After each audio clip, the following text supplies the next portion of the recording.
नमस्ते सभी को। ओम नमस्ते जी। नमस्ते।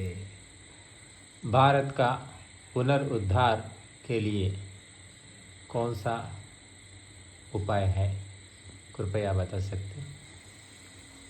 जी, वर्तमान जो स्थिति है भारत का पुनरुद्धार, तो भारत का पुनरुद्धार जब हम करना चाहते हैं, हम अगर ज्ञान को अगर विकसित करेंगे तो जिस तरह से अब हम गांव से लेके हम शहर तक जाएंगे, हम शहरी क्षेत्र में अगर करना चाहते हैं ज्ञान को विकसित, तो वो उस तरह से हम भारत का पुनरुद्धार नहीं कर पाएंगे। लेकिन ग्रामीण क्षेत्र में, क्योंकि वो इतना विकसित नहीं हुआ है, वो लोग उस तरह से जानते भी नहीं हैं, किस तरह से अविद्या में ग्रसित हुए हैं और अज्ञान में ग्रसित हुए हैं।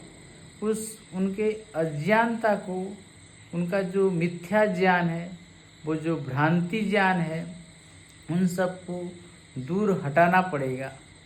तो उनका मूलतः क्या है? हमारा ज्ञान।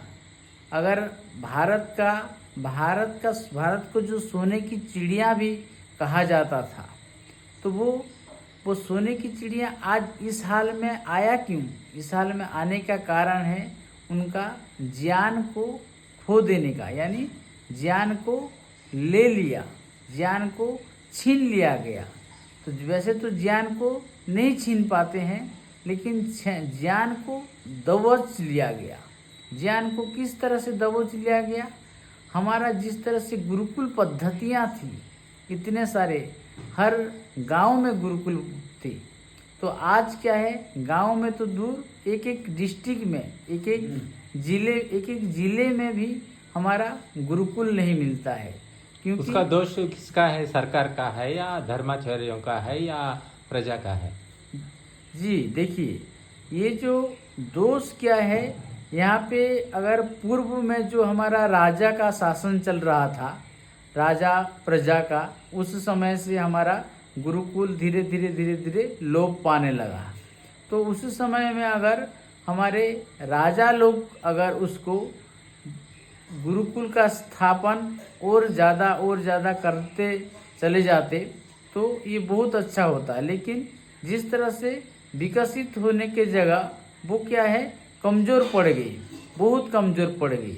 जिस तरह से कहते हैं लॉर्ड मैकाले आके इस तरह से विकसित हो गया, और फिर क्या है, अंग्रेजी का स्थापत्य करके इस तरह से वो कहता था कि जब तक भारत देश में अंग्रेजी भाषा रहेगा, तब तक क्या है, हम सोचेंगे कि हम शासन कर रहे हैं। और आज तक हम अंग्रेजी के गुलाम बन गए। क्योंकि किस लिए गुलाम है? भारत स्वाधीन होने के पश्चात भी हम हर जगह पे अंग्रेजियत होके रह गए हैं। क्योंकि बिना अंग्रेजी, यानी आप अपने मोबाइल में देख पाएंगे, आप अपने नेट यानी अपने कंप्यूटर में, लैपटॉप में, हर जगह पे अंग्रेजी, आप अपने एक एप्लीकेशन लिख रहे हैं तो अंग्रेजी भाषा में, हर जगह पे अंग्रेजी का प्रयोग कर रहे हैं। ज़रूर हमें अंग्रेजी जानना चाहिए, इंग्लिश भाषा को जानना चाहिए, ऐसे नहीं, वो एक भाषा है, उस भाषा का जरूर प्रयोग करना चाहिए। लेकिन इतना नहीं कि हम उस भाषा के जरिए पूरी तरह गुलाम बन जाना चाहिए।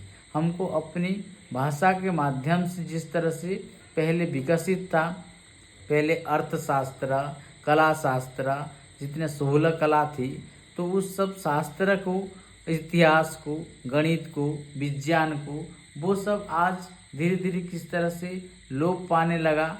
और फिर गुरुकुल जिस तरह से किस हाल में आकर खड़ा हो गया है आज। नहीं, आज जो गुरुकुल का व्यवस्था बिगड़ गया, हाँ कम है जी, लेकिन मदरसा का व्यवस्था बढ़ रहा है जी, और ये बाइबिल कॉलेज बढ़ रहा है जी। इसका दोष किसका है? जी हाँ, यहाँ पे एक देखना पड़ेगा। यहाँ पे जो मदरसे और जो बाइबिल यानी हमारे क्रिश्चियनिटी जो बढ़ रहे हैं, वो क्या है, इसमें हमारे भी कमी है। हमारे जो धर्म गुरु, धर्म प्रचारक हैं, और हम जितने भी हमारे आर्य भाई हैं, हमारे जितने भी हम आर्य भाई का मतलब, कहने का मतलब एक जाति को या एक विशेष वर्ग को मैं नहीं कह रहा हूँ। पहले हमारा देश जो है आर्यावर्त कहलाता था, इसीलिए आर्य कहने का मतलब मैं हम सबको कह रहा हूँ, सबको मैं इंगित कर रहा हूँ।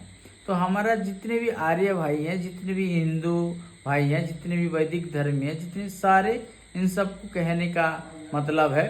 तो इन सब को हम एकजुट होकर, एक साथ मिलकर हमको इस कार्य को लेना चाहिए कि भारत का पुनरुद्धार कैसे हो, हमारे पुरातन संस्कृति को हम सब मिलकर एक साथ कैसे हम इसको आगे ले जाएं।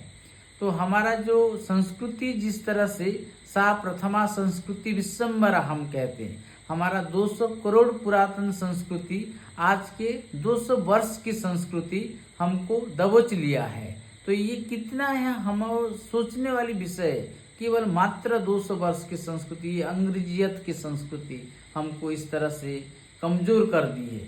क्या हमारी संस्कृति में इतना ही दम नहीं है कि हमारी संस्कृति इस 200 वर्ष की संस्कृति के साथ संघर्ष नहीं कर सकती है? हमारी संस्कृति में जरूर दम है और जरूर उसमें कुछ खासियत है, तब जाके हमारी संस्कृति आज तक संघर्ष करते आई हुई है। क्योंकि बाकी जितने भी पुरानी संस्कृति है सब समाप्त हो चुकी है, सब विलीन हो चुकी है, और ये संस्कृति एक ना एक दिन उसी संस्कृति के साथ संघर्ष करते हुए उस संस्कृति को भी एक ना एक दिन विलीन करेगी और पुनरुद्धार जरूर होगी।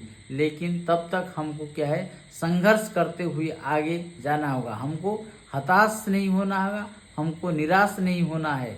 हम अगर हताश हो जाएंगे, हम अगर निराश हो जाएंगे, तब हम फिर नीचे चले जाएंगे और गर्त में चले जाएंगे। यही मेरा कहने का तात्पर्य।